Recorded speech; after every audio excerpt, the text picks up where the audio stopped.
I'd like to welcome from the East Coast, Jeremy Johnson, who is a blogger and grad student with evolutionarylandscapes.com. Jeremy, why don't you introduce yourself? Tell us what you're working on these days. Sure. Thanks for having me on. And, well, I started Evolutionary Landscapes as a place to explore something like a marketplace of ideas of all these people who are talking about subjects such as planetary culture, a sustainable civilization, and the various philosophies that have emerged. And they're very multifaceted. The inspiration really began just by seeing, well, look at all these different schools of thought. Is anybody talking to each other? Like, I'm reading media theorists, and I'm reading ecologists, and I'm reading philosophers, and I'm thinking, well, these guys should be speaking with one another. One person talking about social media and then another person talking about ecology. Shouldn't those ideas be together and informing each other? And the basic philosophy, I guess, of the website is that mythology and science and mysticism, the sacred and the profane, should be doing a dance together, and especially in an age where the world is shrinking and ideas are converging. So that's the basic mission statement of Evolutionary Landscapes. Okay, I was impressed and spurred to contact you because of this old myths, new myths posting you did. Mm. And I wanted to start there because you talk about prima material, and I'm jumping off on that because I think permaculture could be seen as the new augur for a society change, a consciousness change. And I wanted to see what you understood about permaculture in general. Okay. Well, I'm not as familiar with the specific details about permaculture, but I think the new ecological awareness that we've really kind of just been struck by, especially recently with sustainability issues, is very important.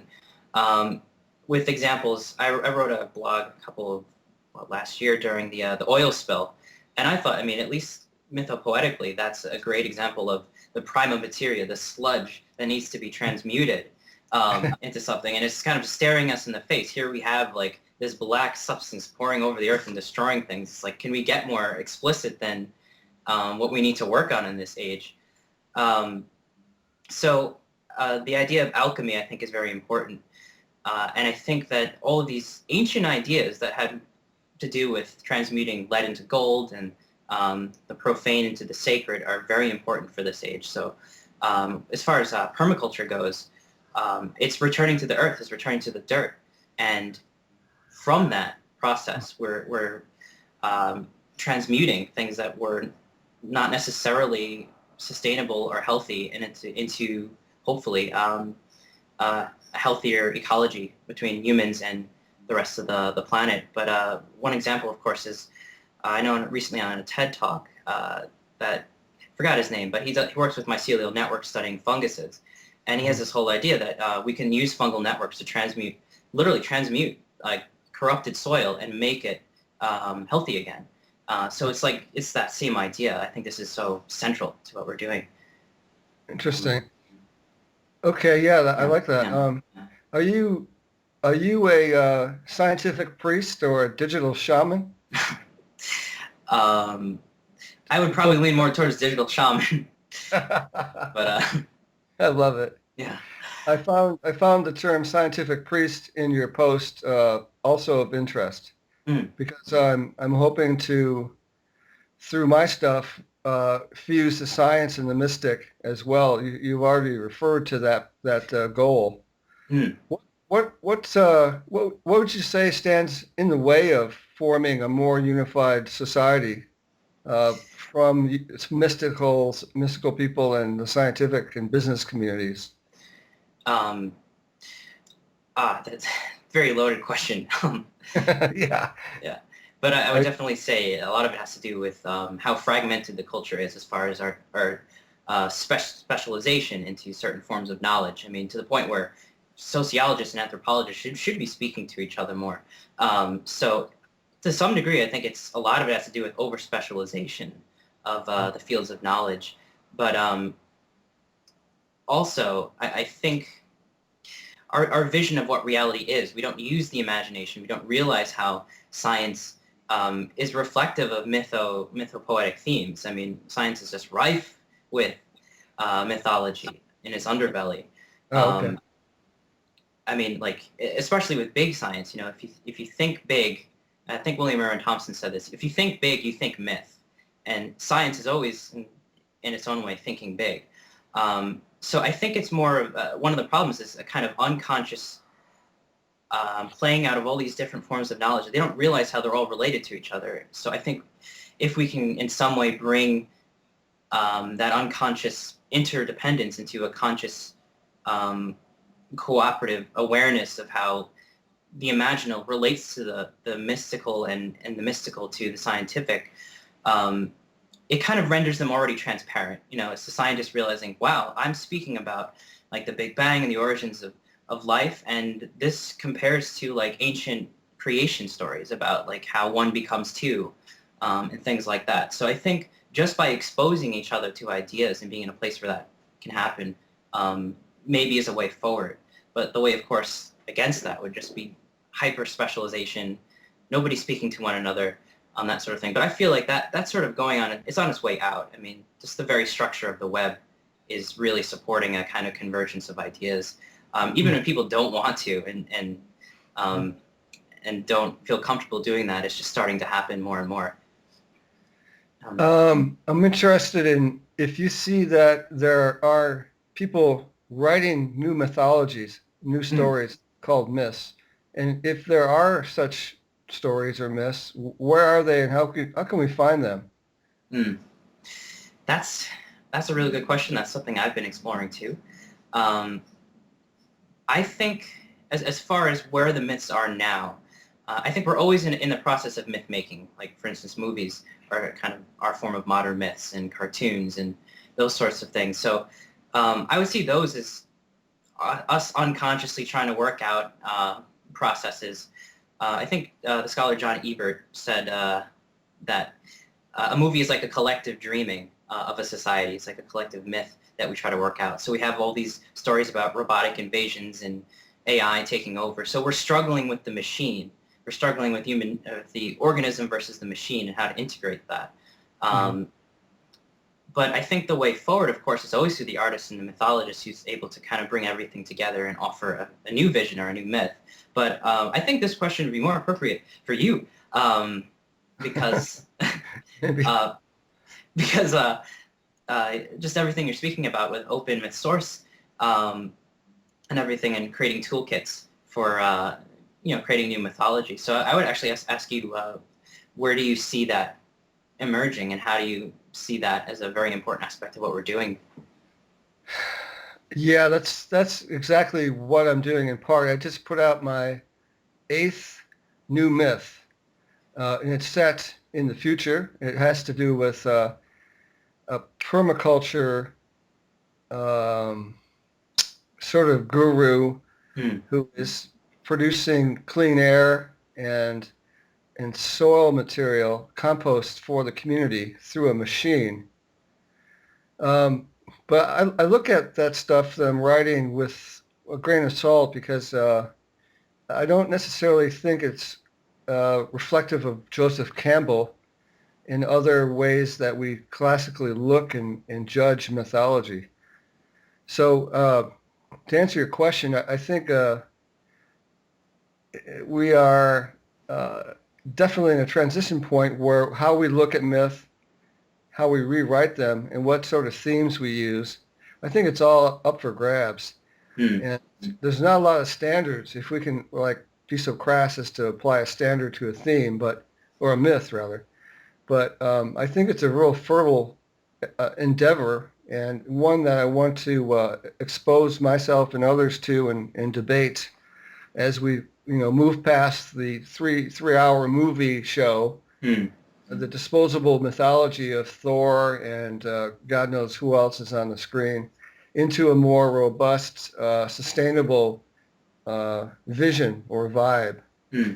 So, yeah, I may have 8 myths, but I don't necessarily wear T-shirts to that effect or look to sell them on Hollywood screens. Right.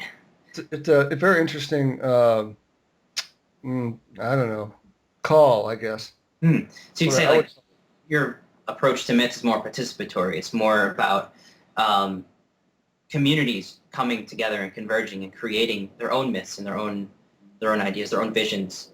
yes, Um, right, mm, definitely, yeah, and it's not about Greek or Norse mythology at all. Uh, one of my um, one of my value sets is to get rid of classic mythology, mm, which is controversial. People don't want to hear that.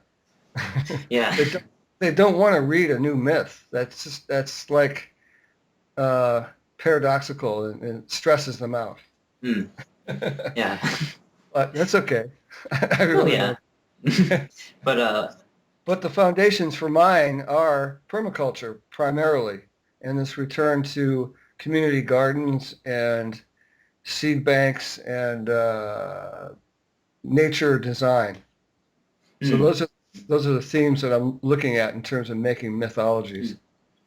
I guess to relate or connect what I've been researching, I'm going to Goddard College right now, studying in the consciousness studies program. But um, one of the major subjects that's come up in my research between studying technology and studying mysticism and mythology is that it's almost as if that our technological, what you would call maybe new sphere, um, is mirroring nature in its structure.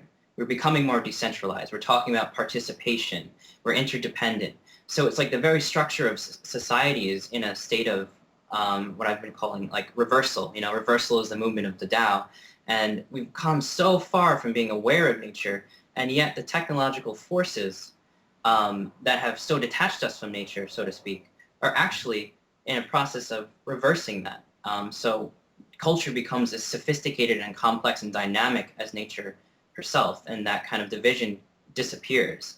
So that's what I've been studying. How do digital technologies mirror the architecture of nature? And how is that influencing the way we think and begin to actually experience the world differently? And that's been just very fascinating. If you look at a rhizomatic network or an ecological network, the way everything is decentralized, and then you just study, the internet itself, its architecture. So I find that to be a really fascinating parallel. And as far as the mythology, there is a very, very ancient one, which is, of course, the story of the fall and the return, the Mhm. fall from Eden and that sort of thing. For me, I think rekindling that understanding and integrating like civilization as a story as the fall, but also the return. So that's a myth that I've been playing with, an idea I've been playing with. Um, how does the fall eventually bring us back to nature? How does technology eventually mirror nature, and we find that the structure of the city itself is the structure of the forest? And then they become more interdependent. So technology and organism are kind of flowing into one another, mind and matter flowing into one another. So a lot of these ideas I've just been fascinated by in their similarities, especially with studying like Gregory Bateson's work. Mhm.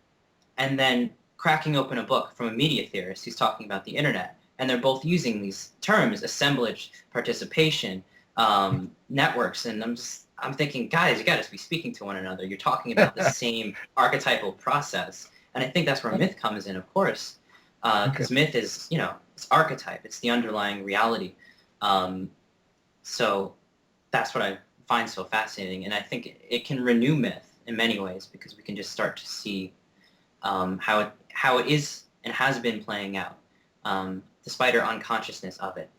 So Interesting. Have you looked at sacred geometry as a source? very little bit, but that's definitely on my reading list. Um, Okay.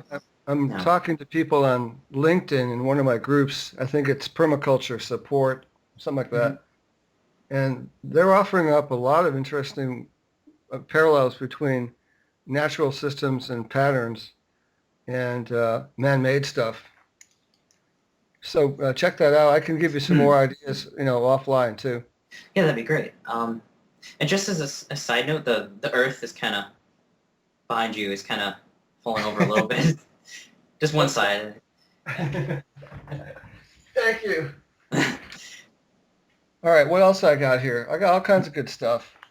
Um, let's go a lot more broader and personal. I'd Mm, like to talk to you about what you'd like to change in yourself or in your community. mm. How does that Um, strike you? very important because um, I think the changes that we need to see are systemic, and they begin with um, integrating. I'm always speaking about, we need to integrate the forms of knowledge, mysticism, science, but it has to happen within yourself too.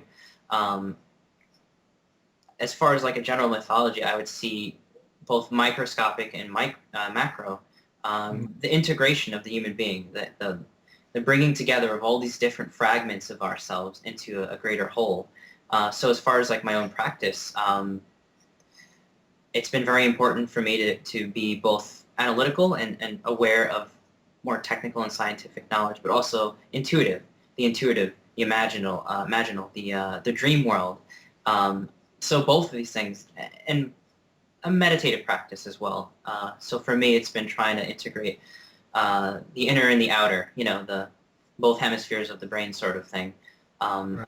so I think practicing holistically is very important. But as far as community is concerned, I mean, the problems are so systemic. I mean, I live here in the Long Island suburbs, and we have Pathmarks and Walmarts and that sort of stuff. There's just no, nature is a bike path here. So Nice. so I mean, there's so much work to be done. If I could see something new, um, it would just be a systemic shift in our understanding that we have to be aware of local ecology, um, and we have to begin to depend on local resources and more local energy, and those sorts of things. So it would be great if New York and Long Island would see more of that. I think there was even a push on Long Island to build a wind energy off of Jones Beach. But of course, nobody wanted that because it's a pretty beach. We don't want the big sails and the. But I'm thinking that would be amazing to have that there. Just like go to the beach and be like, yeah, that's where we're getting our power from.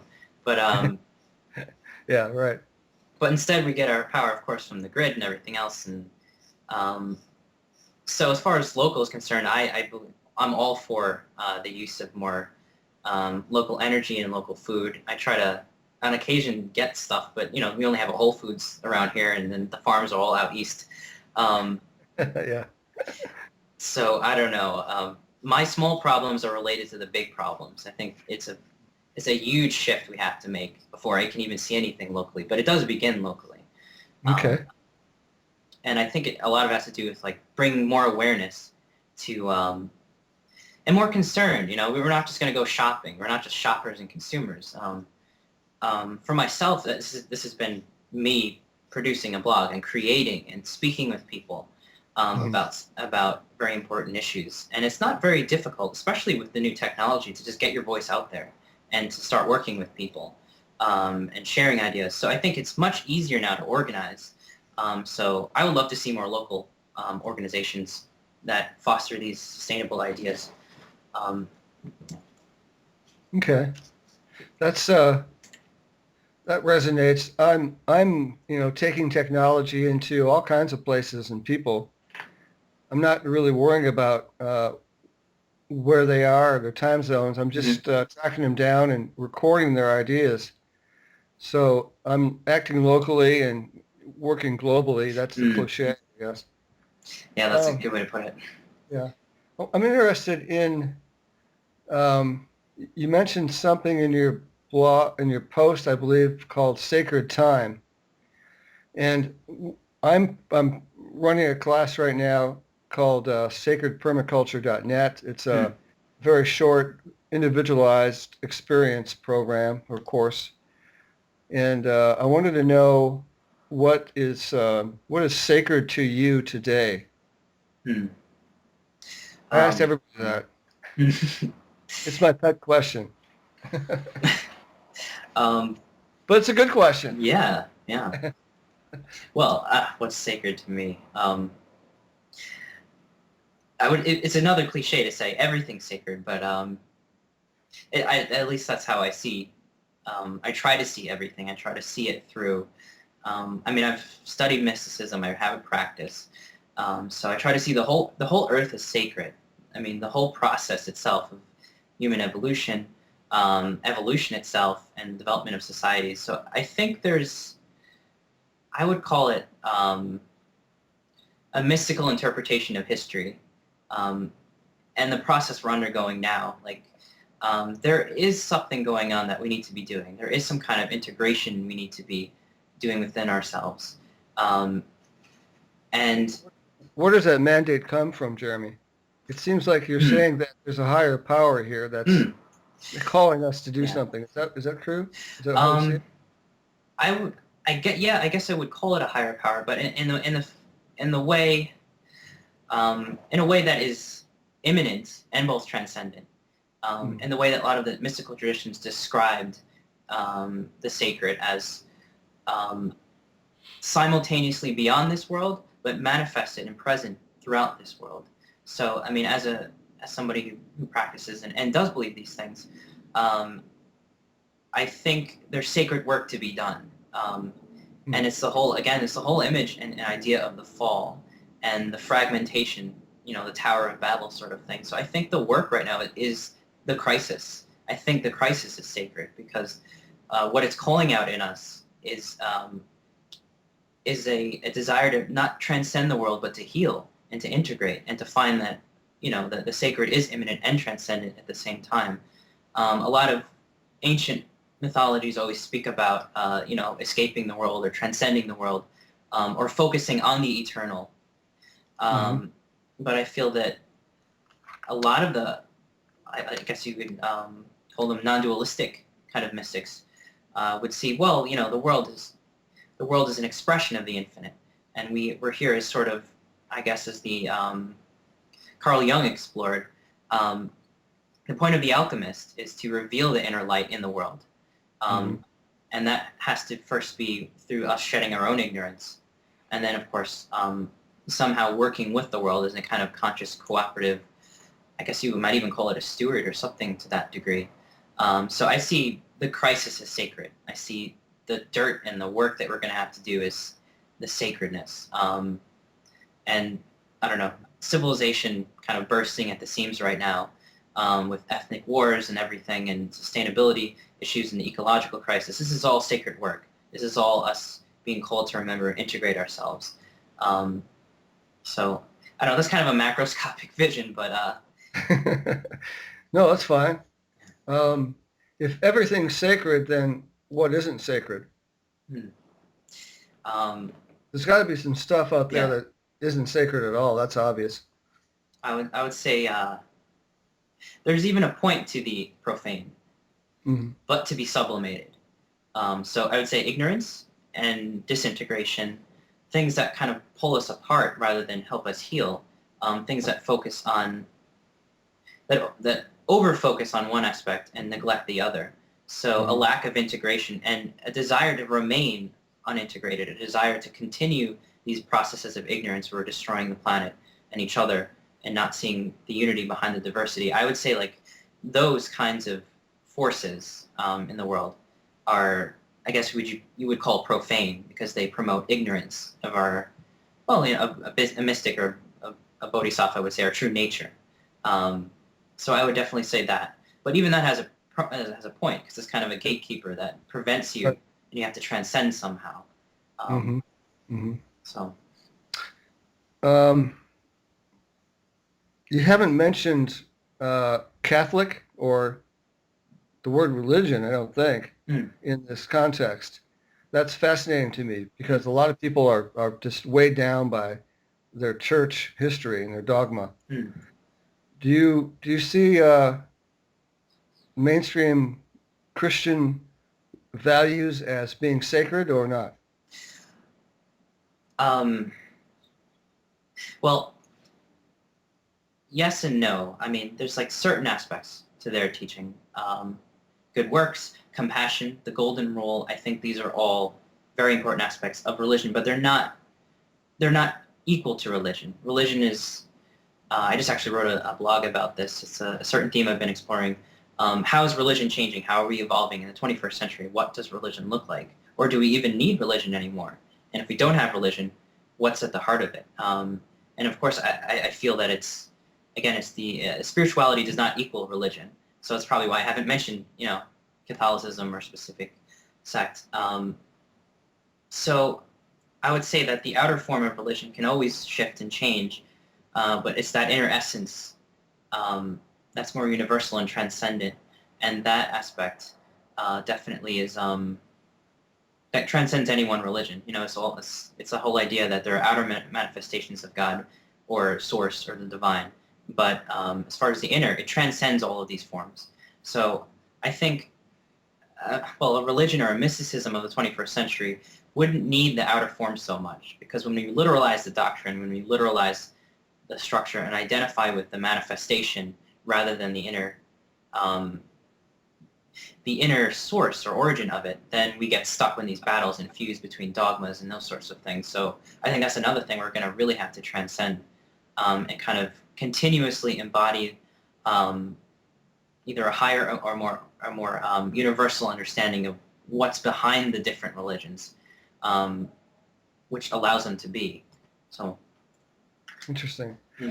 Well, we could talk about the power and control and the corruption of the churches these days, but that's not really what I wanted to talk to you about.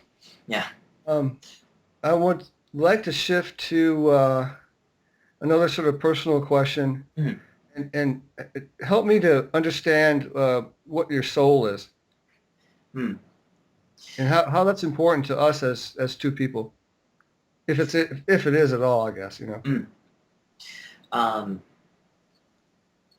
Well, I mean, this goes into very, very mystical stuff, but whatever. Let's just dive in. It'll take a couple of minutes. I have some other questions before we part.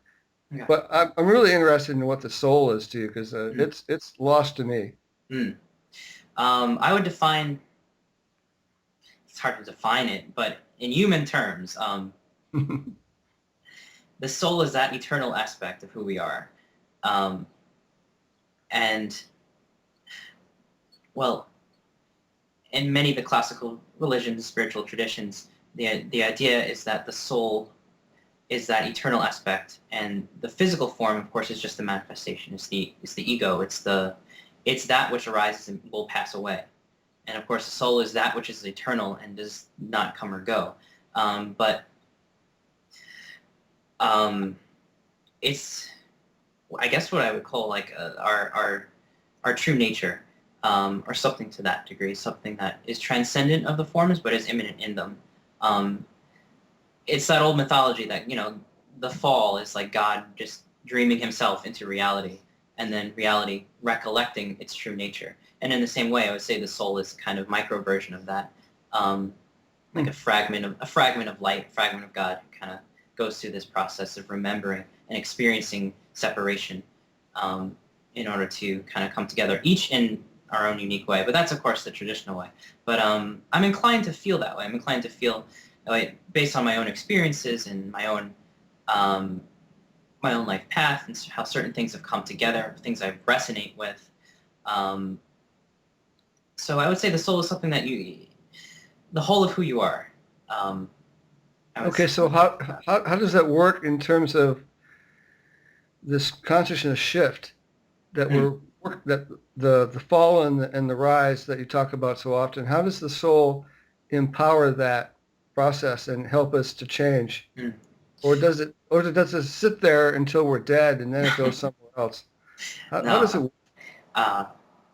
Or doesn't it? Well, I would describe the process. The soul. Well, here's another term to throw at you. I'm sorry. Here's another term. What I've often come across is the term gnosis, or it's a kind of higher knowledge or transcendent wisdom, a direct contact with the divine, or transcendent reality.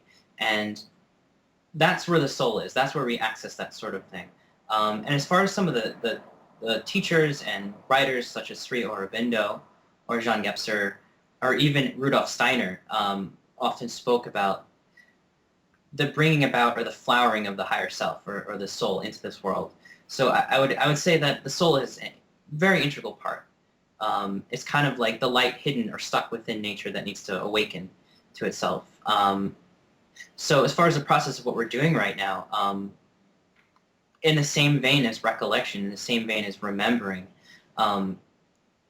it's the ability for the soul to have a greater awareness in this world, not to be governed primarily by just our rational intellect, but also transcendent wisdom, direct encounters with the divine, the opening up of the intuitive, the imaginal, and a kind of knowledge that integrates all forms and all things, like kind of seeing all at once sort of thing in a very mythical way, in the way myth seems to convey all these complex ideas in a simple story. I would say the soul functions and exists on that level. And if we could bring that down somehow, if we could really embody and incarnate and transmute in terms of alchemy what is above, below, we could become much more integral to the planet and much more, well, it's the Bodhisattva vow, alleviating suffering.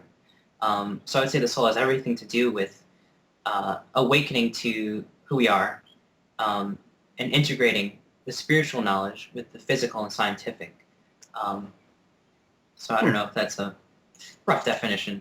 Point of. Well, I think it's more a drink of water than a suitcase. Yeah. But that's just me playing with words. I'd like to end on one more area. Mm. I want to talk a little bit about your idea of intuition, how this has come to be, and how it can be transmuted across cultures. In other words, what I want to find out from you and perhaps myself is, what is the power of intuition these days?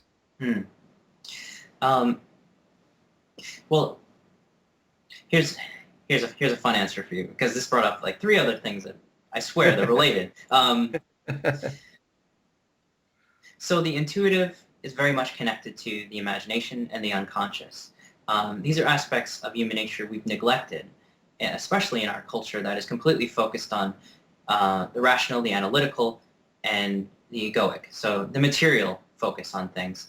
We've neglected this intuitive, intimate connection with the earth, with spiritual realms, with anything, that whole aspect of the unconscious and the mushy stuff that science just doesn't want to get involved with, or the scientific mind.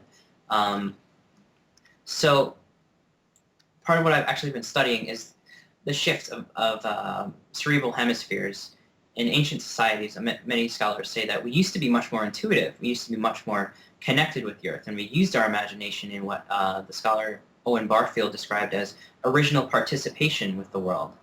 And we've since kind of fallen off from that, and with the development such as the alphabet, writing systems, and civilization itself, we've not only been disconnected from nature, but disconnected from our own nature, our own intuitive nature.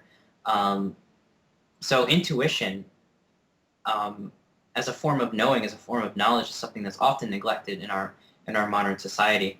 And if I would sum up this whole delicate balance between intuition and analysis, or rationality and imagination, I would say that the whole history of human societies has been this dance between the two, trying to get them together. So now we have all these writing systems. Now we have this greatly developed intellect and analysis of the material world. But now we're missing the whole intuitive. We've kind of neglected that. So now it's all coming back. And I think that has a lot to do with what you're doing and what a lot of people are doing with returning myth and its importance for society, returning art and imagination as its importance with science, with technical knowledge, with the machine. It's kind of a marriage of the mind and the machine, not reducing each other, but coming together. So I'd say the intuition is that representative of that whole missing dimension that we're now trying to integrate. And we're going to need both. We're going to need the technical knowledge and the imaginal and intuitive knowledge to kind of be a whole human being and also survive in this age. I hope that answered the question about intuition. No, that's cool. I think that the web is empowering and producing an intuitive process. Mm-hmm. I think it's relevant and evident in my life and in my acceleration of ideas and community building. So that's really important stuff. I appreciate that answer. Well, we have solved all the problems. Now let's party. All right. I wanted to thank the guest, Jeremy Johnson, evolutionarylandscapes.com, and his primal posting called Old Myths, New Myths. That will be in all the media that I produce for this interview conversation. Jeremy, thanks a lot, and I hope that you get to that bike path, that spiritual bike path real soon. Get out Thanks. of that apartment. Thanks a lot. Say hello to David for me. I miss him. And I'll get this up on all the channels I utilize real soon and let you know. Thanks a lot. It's been great. All right. Cheers. Take care. All right, you too.